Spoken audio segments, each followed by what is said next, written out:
Next up, this one's actually fairly easy for me, but the It's Buck. me, but which way are you leaning? What'd you say? I say it's easy for me too, but I don't know what that means for you. So you go first. Okay, the Buccaneers at the Saints. I think this is a pretty convincing win for the Saints, to be honest. Yeah. The Saints have already beat the Buccaneers 2 times this year. That's a divisional opponent.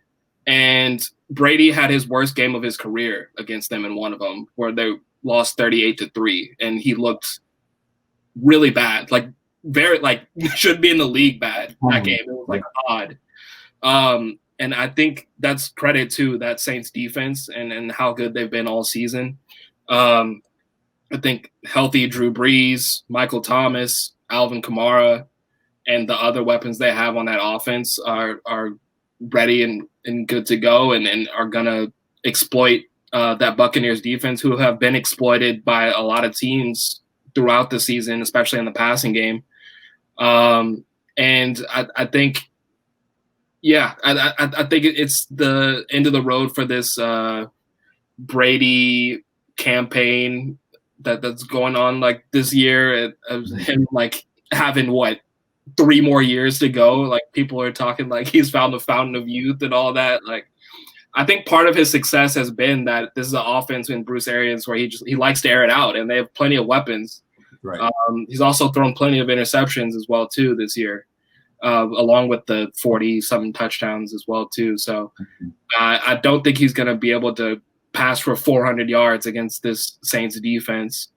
And I think it's going to be a pretty convincing win for the Saints. I'm going to go with something like 35-21, so 2-score game for the Saints. Yeah, what are your thoughts? Yeah, sometimes when a team has another team's number, there's not much you can do. Even when you try to change things up a little bit, sometimes repeat. Just knows what to do. Beating a team 3 times is very difficult, especially a Tom Brady-led team. But I think the Saints are on a mission as well. And Drew Brees, who said this from the moment that Tom Brady signed, he had this game circled because he knew it was going to happen. He's been waiting for this moment, and Drew Brees in the same position as Tom Brady doesn't want his career ended just yet, and is going to fight to see another week and get the job done this weekend.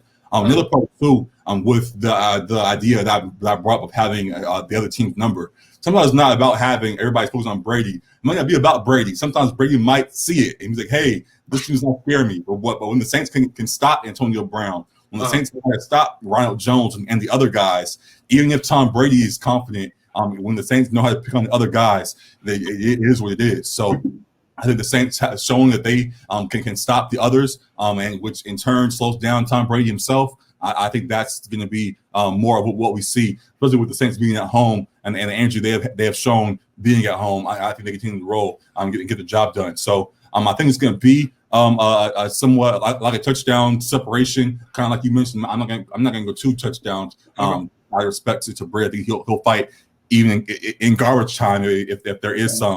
I think you've changed. You've given respect to Brady. Yeah. Man got 6 rings? So hey, it used to be F. Tom Brady and all. No, it still is. But I'm saying I'm not going to say it's going to be a 38-0. Like I still got he's going to no. So I'm saying it's going to be somewhere around like the 38-31 kind of range, 38-27. You think they could put up 31 on the Saints? I think whether in guards time or whatever the case, I think the Saints will probably break away at the end. But it's going to be at least competitive for at least 3 quarters. So, but yeah, I do think that they'll find a way to put up some kind of points. So it won't be a complete shutdown. In this one. So yeah, that's what I'm rolling with. Rolling with the Saints, 38-31. I think is what I just said. Yep. Okay. All right. Lastly, we got the Browns at the Chiefs. Browns with a shocking win over the Steelers last week. Them bum ass Steelers who won't shut up. The ones I told you about. 1,000% need to shut up. Yeah, the ones I told you about all year long, and they beat me twice, so I had to shut up. But I saw that they were not who they claimed to be all year long, and they should have gotten shut up, but they got beat, and still are running their mouths after the fact. And yeah, it's real frustrating to see from the rivals over there. So yeah, I'm glad they're at home. It's frustrating, but they're going to be watching from the couch like us, so it's fine. But one thing that's a little bit confusing to me is after this Browns surprising win, now the narrative is watch out for the Browns. They might make this Chiefs game real interesting, and they're going to win this one. They have a respectable team. What is that? They have a respectable team. Yes. I'll be honest, solely because of how much the Steelers are still talking, I want to pick them. But Mahomes is different, bro. Like, what are we doing? Like, I get it that there's also the media recency bias, and so you see a team playing good, you think they can go on a run, but we can forget who Mahomes and these boys have been and how they looked during this season. I know they had a couple of bad games themselves against the Raiders and the Dolphins and others. They had a few bad games. But at the same time, they've had some real good ones as well. And Mahomes in the playoffs as well is a different beast, man. Like, what are we saying? Lastly with that, so I kind of took it over. My apologies. But lastly with that, I don't think the Chiefs make the same mistakes that the Steelers do. I think even if the Browns put up a fight like they did against the Steelers, it's different when you already have a 21-0 head start because they fumbled 3 times and threw picks and whatever they did to start that first quarter. So I think that it's a different ball. It's a different animal. I think the Chiefs are not going to make the same mistakes. And while the Browns may still put up a real good fight because they do have a very respectable squad over there, I think the Chiefs still are the ones that break away and get the dub. So yeah, sorry, It's been funny. It's been funny seeing. I'll let you go first anyway. It's been funny seeing that narrative and how people are jumping down there all in on the Browns right now, and they're the underdog. They're the everyone loved that team that everyone loves and is picking still. I'm like, you can't forget who they're going up against. And Mahomes and Tyreek Hill and Travis Kelce, they still in their prime, like rolling right now. Yeah. And I'm not going against that. So I wanted to. Chase and his quotes today almost made me pick the Browns, but I'm gonna go with the Chiefs. And I think it's going to be a fun one to watch. I can't think of a score right now. I'm blanking, but fun in what sense? Huh? Fun in what sense? Fun in the sense that the Browns are a respectable team and they will put up a good fight. But I think the Chiefs are still going to break away in the end and show that they are the ones that won the Super Bowl last year and are on the way to potentially repeat. So. That's why I think it'll be fun. It's gonna be a good game to watch, just because of the Browns. The Browns aren't gonna pull a Steelers and just fold. I think they're gonna be in this game for a large majority of it. Mm-hmm. Mm-hmm. Okay. Yeah. I think the one thing that can hurt the Chiefs is that they've had about 3 weeks off in between their games now, so there could be a tad bit of rust to start. Football is very much a game of momentum too, so I think once they gain their footing, and watch out, go for it. Last thing, again, there's a difference between rust and the Steelers fumbling, throwing picks, and going down 2-1-0 in the first. They might still be rust, but they're not going to just fall apart in the first quarter. So I think that's exactly. Very much a team that pays attention to detail, especially with Patrick Mahomes being the captain of that ship. As you said, Mahomes is a different animal. I think it's like we've become accustomed to how great he is. So like we're not realizing that he's throwing for 450 yards and 3 or 4 touchdowns like on a weekly basis. Like this is what he does, and he does it at a high level. And there's really not much you can do about it as a defense because of his talent. Yep.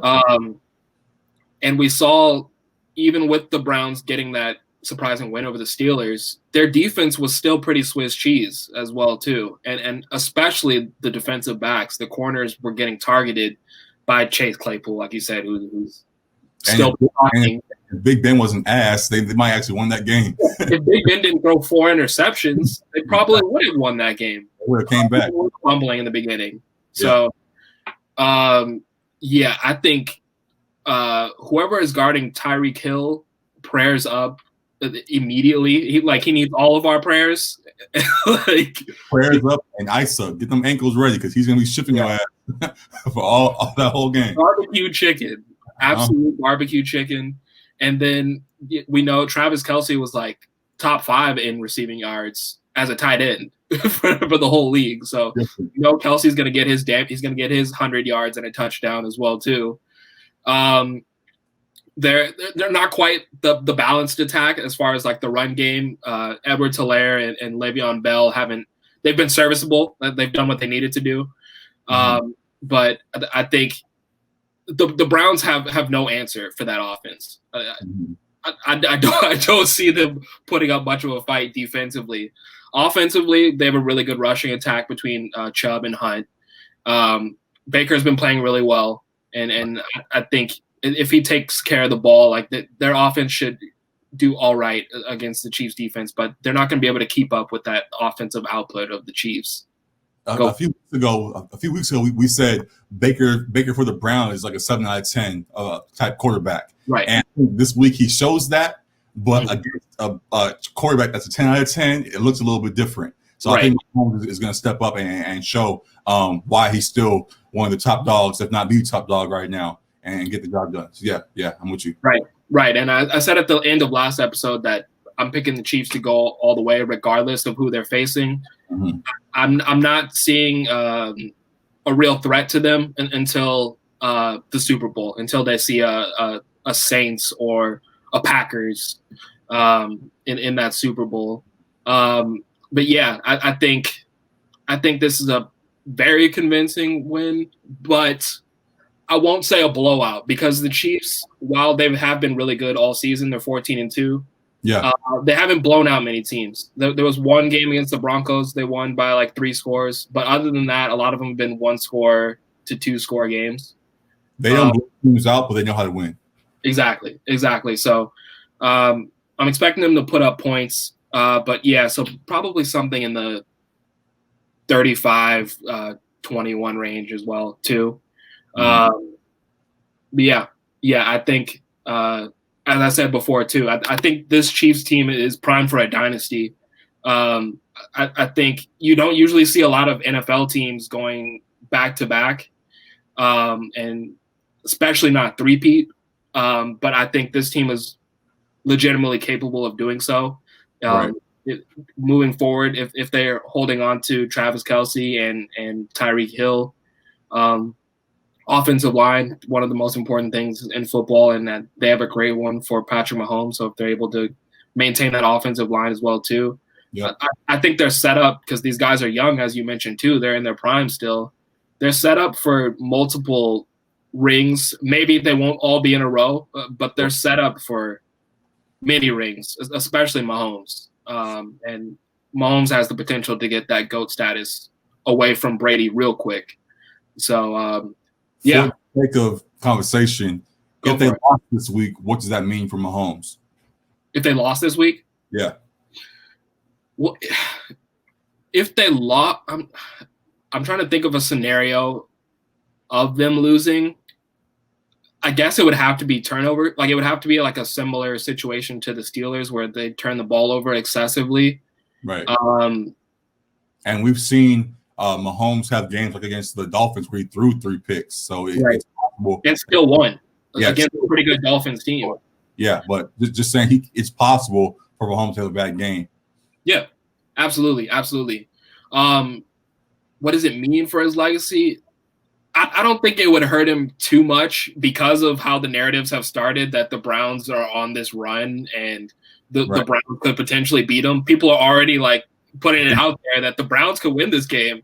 I don't think it would hurt him that much if they do, but it was like the Lakers in the playoffs where they tried to boost up every team. And then it's like, okay, are they the best 8th seed ever, or are they trash like we said they were? Like, what is it? So yeah, I hear you. Yeah, I mean that's a good comp. Like the Chiefs are the Lakers of the NFL right now. To me, in all honesty, I think they're the team to beat, and teams have gone at their neck all season. Like you go at the champs because you want to make a statement, and teams had 16 shots and only 2 of them got them. So I think the Chiefs are primed to continue that consistency in the playoffs. Got it. Yeah, I'm with you on that. So, yeah, it's gonna be a very fun weekend. Very excited for it all. Definitely gonna glue to my seat. I mean, one way or another, I'm gonna be in my seat because I'm still, but definitely gonna be tuned in to everything that's going on, and hopefully you are too. So, please, you guys, man, thank you guys for doing our picks. We'll be back to talk more NBA things. We already discussed the James Harden trade, but there's already seen ripple effects and a whole lot of crazy debates already going down that we'll really add to. But for now, follow us on IG Section 300. Follow us on Twitter, Section 300 Sports. Follow us individually here at our ads below. And we thank you guys so much for tuning in. Make sure you subscribe to the show and all that. And we'll see you guys again very soon. Appreciate you guys. We got it here, man. Peace. It was